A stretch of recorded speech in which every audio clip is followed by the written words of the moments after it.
এজন্য সময়কে কাজে লাগাতে হবে। কি করতে হবে? সময়কে কাজে লাগাতে হবে। মোবাইল টিপাও তো কাজ, সিনেমা দেখা কাজ না? কথা কয় না? একটা আছে কাজ, একটা হলো আকাশ। তো সময় আমি কাজ করলেও চলে যাবে, কাজ না করলেও চলে যাবে, নাকি অপেক্ষা থাকবে? আল ওয়াক্তু ওয়াস সাইলু লা ইয়ানতাজিরু লি আহাদিন। সময় এবং নদীর স্রোত কারোর জন্য অপেক্ষা করে না, ঘড়ির সেকেন্ড ঘুরতে থাকবে। এই জন্য দোস্ত, আপনি আর আমি নিজের সময়টাকে কাজে লাগানোর চেষ্টা করি।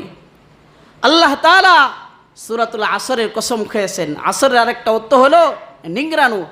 একটা জিনিস যখন আপনি ছাকতে থাকেন, ছাকতে শেষ পর্যন্ত আর কিছুই থাকে না, থাকে না, তো আপনার আমার জীবনের প্রদীপ শেষ হয়ে যাবে, অন্ধকার নেমে আসবে।